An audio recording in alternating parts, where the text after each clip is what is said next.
Pessoal, como é que vocês estão? Bom demais!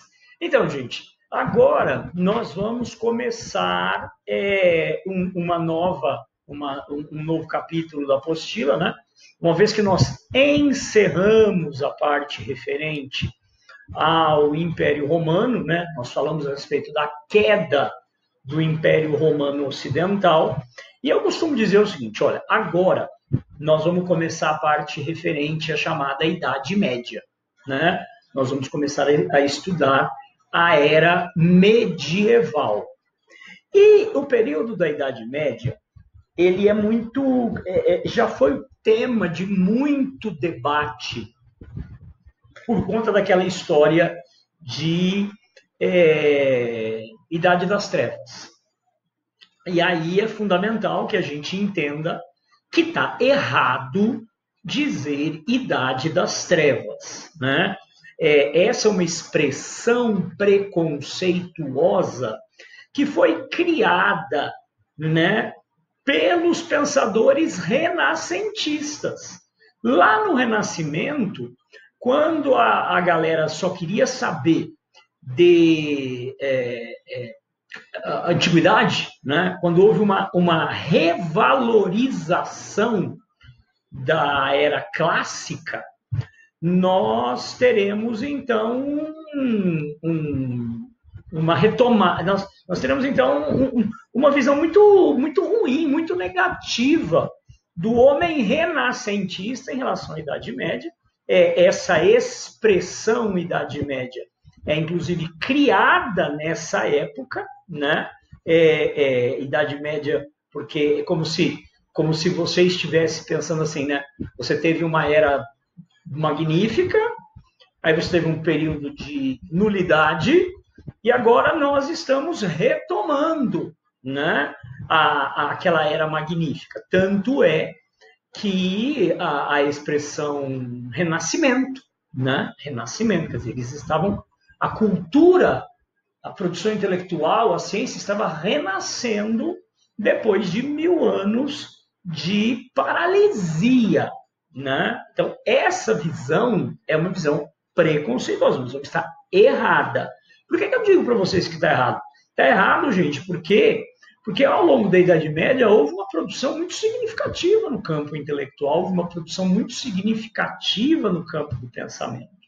O problema é que vivia-se numa pobreza assombrosa, e a pobreza, ela não, a pobreza anda de mãos dadas com a ignorância. Então, como a esmagadora maioria da população na Europa medieval vivia mergulhada na pobreza, é natural que essas pessoas fossem analfabetas, fossem extremamente supersticiosas, é natural que a religião ocupasse um espaço muito maior do que simplesmente a questão religiosa. A religião servia para explicar os fenômenos naturais que aconteciam ao redor, né? Se choveu demais, por que o fulano morreu, por que está ocorrendo uma epidemia, isso era tudo explicado por causas religiosas, né? Então, é natural que a pobreza dificulte o desenvolvimento tecnocientífico, filosófico, humanístico, né? Isso não adianta. Então, assim, a criticar a Idade Média é como você ir ao sertão nordestino e criticar aquela vegetação que se desenvolve na Caatinga. Falar, a da Amazônia, a da Mata Atlântica é muito melhor, a da Amazônia é muito mais bonita, a da Mata Atlântica é muito mais bonita. Mas esquecer que naquela região não chove. Então, o que vai surgir ali, a vida, a flora, né? A vida vegetal que surge naquela região é consequência direta da base hídrica, né? No caso, muito limitada. A cultura, a ciência, a técnica, cultura todo mundo tem, cultura todo povo tem. Cultura é uma coisa que a gente não pode tentar mensurar no sentido de melhor ou pior, como faziam os nazistas, né? A cultura alemã é a cultura superior. Não, não tem cultura superior ou cultura inferior. Você tem culturas diferentes, E essas culturas, danças, crenças, tradições, culinária, né? Eu acho assim, na minha opinião, miserável, eu acho só quando você começa a apedrejar mulher, matar gay, censurar as pessoas. Mas e a cultura dele? Não, eu não concordo. Eu acho que a vida humana é a mais sagrada nesse sentido. Eu acho que o direito à vida e a liberdade de expressão e de opinião se sobrepõe a qualquer coisa. Mas isso é a minha opinião. Eu não viajaria nem para o Irã, nem para a Arábia Saudita em protesto. Eu não aceito. É a maneira como eles tratam nem mulher, nem gay. Então, mas isso é a minha opinião. Pelo amor de Deus, eu não quero gerar polêmica. O que eu quero dizer para vocês cultura é algo de cada povo. Não, o que você vai ter é uma diferença no nível de formação tecnocientífica, né? A cultura, quando a gente fala em cultura formal, né? Porque cultura por si só é o conjunto de conhecimentos. Agora, quando a gente fala em cultura formal, aí é aquilo que a gente aprende na escola.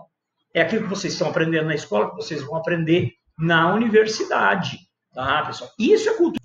Então, isso o homem medieval não possuía, né? A cultura formal, porque muito pobre, né? Mas mesmo lá no auge da Idade Média, você terá aí, dentro de um setor específico, que é a Igreja Católica, nós vamos falar mais sobre isso, figuras de uma grandeza de Santo Agostinho, São Tomás de Aquino, né? Então, nós não podemos generalizar. Então, eu bato sempre nessa tecla. Quando a gente fala de cultura todo mundo tem, cada povo tem a sua, não dá para medir em melhor ou pior, superior ou inferior. Acho que a régua tem que ser o direito à vida, à liberdade de expressão e de opinião. Acho que isso é o mínimo, né? Agora, quando a gente pensa em cultura formal, aí pressupõe dinheiro, aí pressupõe recursos. Não adianta você não vai seguir uma carreira acadêmica maravilhosa trabalhando numa carvoaria 16 horas por dia, cortando cana-de-açúcar 16 horas por dia. Né? Aí impossível. Tá? Então, o que você não tem na Europa medieval é a difusão da cultura formal, apenas em bolsões. E você terá momentos em que haverá uma expansão, como é a época do Renascimento Carolíngio, né? Vamos falar um pouquinho mais sobre isso. Não é um período rigorosamente homogêneo, né? Mas, voltando à questão, normalmente nós dividimos a Idade Média em Alta Idade Média e Baixa Idade Média. Então, aqui é o período do apogeu, é o período da gestação e do apogeu. E aqui é o período da decadência. Normalmente nós colocamos como linha divisória as cruzadas, ou se não as cruzadas, porque outros fatores. Está errado pensar que foram só as cruzadas. Na verdade, você já está tendo um processo de crescimento econômico fora, que não envolve as cruzadas. Mas, normalmente, os vestibulares, as pessoas colocam as cruzadas como elemento divisório. Então, você tem aí um período de apogeu e de formação e apogeu que vai até o século XI, século XII, e do século XII até o século XV é o período do século XI até o século XV, é o período da Baixa Idade Média, é o período da decadência. Então, Alta Idade Média, Baixa Idade Média. Se você for fazer uma análise mais criteriosa, a gente pode dividir isso em 3 eras. Tá? Sendo o período da formação, é o período que vai da queda do Império Romano Ocidental, 476, até o fim do Império Carolíngio, lá com a assinatura do Tratado de Verdun em 843. Então, entre 473 e 843, a gente vai falar sobre o Tratado de Verdun, seria esse período de formação, de gestação da Idade Média, onde o feudalismo se consolida.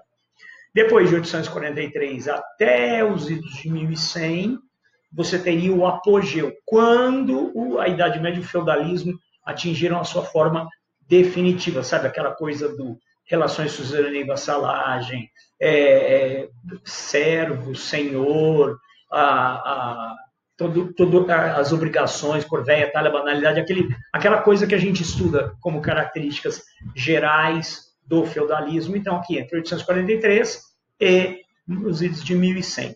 E de 1100 para frente, com o renascimento comercial e urbano, você vai começar a ter alterações que levarão à crise do sistema lá, a chamada crise do século XIV, nos idos dos anos de 1300. Então, na realidade, nós teríamos, então, 3 fases e uma gestação muito longa, aonde nós vamos observar 3 grandes impérios disputando o poder, disputando a hegemonia e, digamos assim, brigando para decidir para que lado a Europa vai.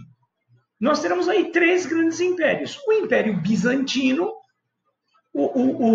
na verdade, eles se autodenominavam Império Romano Oriental, ou simplesmente Império Romano. Mas nós não vamos usar a expressão Império Romano Oriental para não gerar confusão.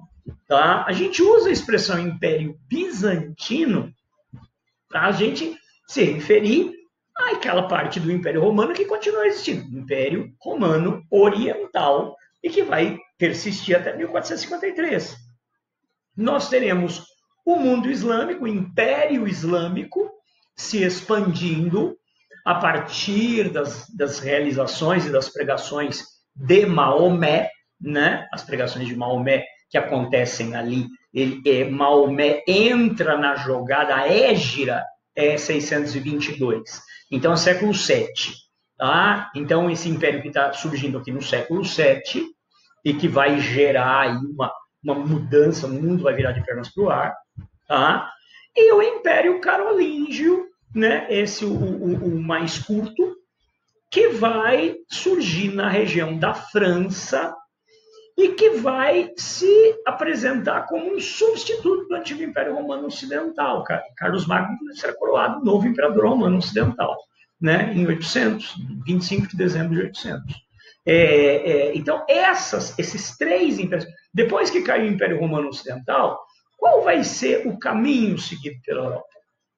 Ela vai ser dominada por será que os bizantinos, será que o Império Romano Oriental vai engolir o território do ocidental?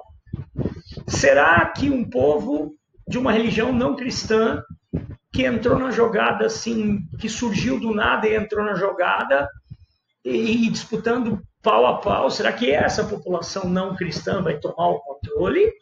Ou será que daqueles reinos bárbaros que tomaram o lugar do antigo Império Romano Ocidental, será que aqueles reinos bárbaros eles vão vingar e formar um novo Estado centralizado? E que no final das contas nós vamos perceber que nenhum deles conseguiu. E o que na verdade vai acontecer é o surgimento de algo inteiramente novo, né? Com uma fragmentação política total, na forma dos feudos, com uma ruralização completa da economia, que a gente chama de feudalismo, e com um poder sem precedentes da Igreja Católica, né? Então, na realidade, nenhuma das 3 potências que disputaram o espaço entre si ali no século 6, 7, 8, nenhuma dessas grandes potências vai conseguir tomar o controle, né? Então, nós vamos observar o surgimento de algo inteiramente novo.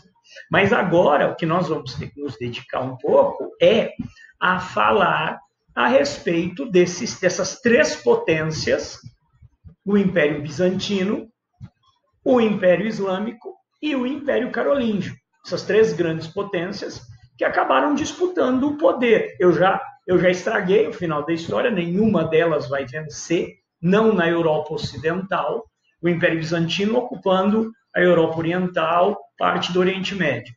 Ou o Império Islâmico, que surge na região do Oriente Médio e encampa boa parte do território do antigo Império Bizantino, né? E o Império Carolíngio, que surge na França e se espalha por toda a Europa Ocidental, né? Vamos falar um pouco aí a respeito do conflito dessas 3 potências e ver no que é que isso vai dar. Primeiro dos 3, que a gente vai falar agora do Império Bizantino.